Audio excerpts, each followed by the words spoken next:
today we have decided to do a review on another classic story of Doctor Who, this time Spearhead from Space. Yeah, that's right, which you can actually buy as part of a box set that comes with its sequel, Terror of the Autons, Mannequin Mania. Creatures made in affection. Destroyed. Total destruction.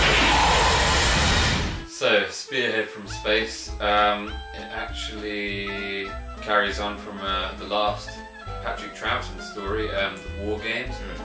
One of my favourite actually, where we met the Time Lords for the first time. And yeah, that's right. In the end they banished the Doctor to Earth, and that's sort of where Spearhead from Space picks up from and carries on. Yeah, well, it sort of sets the tone for the whole Jon Pertwee era, really. It does. He spends most of his time trapped on Earth, and he's trying to repair his TARDIS, isn't he? And that's, you know, because of Time Lords, and that's his punishment for breaking the laws of time. Yeah, and meddling in other people's affairs. So he's kind of left without any companions for the beginning of this story. Well, he has Liz Shaw. Would you count her as a companion? It's hard to say. I mean, yeah. Although they don't go travelling on other planets like the other companions do, she does spend quite a lot of time with him in the forthcoming stories on Earth. So I guess, yeah, I think he would count her as a companion. Quite a good one too. Obviously, the Brigadier features quite a lot in. Well, it's not the first time we've met the Brigadier, is it? No, it's not, because we've seen him on his own in The Web of Fear. We've seen him with Unit for the first time in The Invasion. Yeah. And also, we've seen him not as the Brigadier, just as a different character entirely, in a story called The Daleks' Master Plan. Well, I think the inclusion of Unit was a good sort of way of transitioning between Patrick Troughton and the new Jon Pertwee era. Well, it certainly changed what Doctor Who was all about for this series. It was good to have a familiar face that audience could relate to, really, because it was all changed. It was colour TV, it was a new Doctor, and they needed someone that they could relate to, that made it more reassuring for them, I guess. Can these mannequins actually move? We shall activate them all tonight.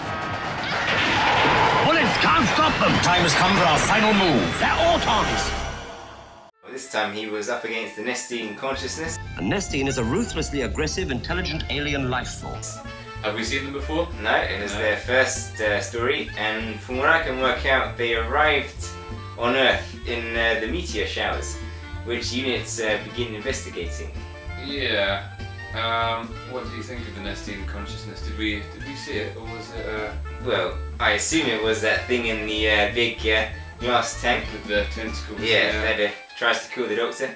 Yeah, that's the one. So what does the Nestine consciousness do in this story? Well, they use psychic energy to convert everything that's plastic into a sort of living organism, really. And that brings us to the other alien or monster in this story. The Autons, which are controlled by the Nestine consciousness, using the psychic energy.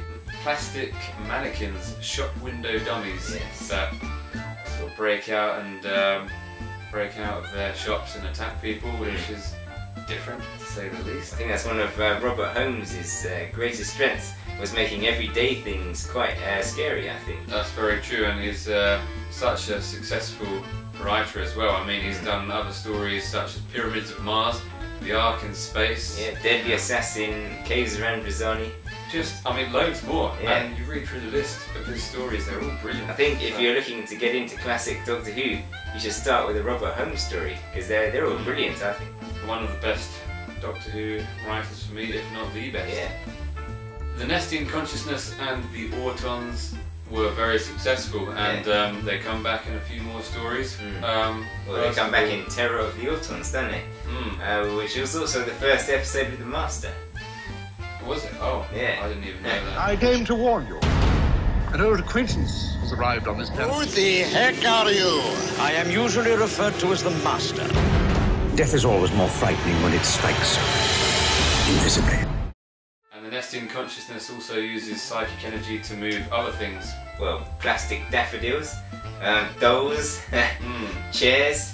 I mean, they really expanded on the ideas that were laid down in Spearhead from Space. The scene with the chair was something special, very entertaining. Well, yeah. I quite like the doll sequence. That was, it was quite well done, I thought. That was freaky. Yeah. I was, you know, that was scary, and just the face of the doll is... Well, the Autons also return in Rose, don't they? The first episode of the new series. But I don't think they're quite as good in that. You know, they're quite slow and sort of have a robotic feel rather. They're more of a side plot because the actual point of the episode was to establish a new companion and a new doctor, and the Autons sort of get lost a bit, don't they? That's a good point. I think the last time we saw the Autons was in the Pandorica Opens. Yeah, that's right. Where they've all been disguised as Romans who have forgotten that they're Autons. Well, because it's been so long since. Well, they've been so long undercover that they've forgotten their real identity. Yeah. I mean, it took us by surprise because you know they were human in appearance. That's right. Yeah. So potentially anyone could be an Auton really in Doctor Who. So thanks again for watching, and if you have anything to ask or comment, then leave a comment in the box. And if you want us to do a review on one of your favourite stories, old or new, then you know, comment in the box and we'll definitely be up for doing that. That's right, yeah. We'll be back fairly soon, I hope. Yeah, see you again next time.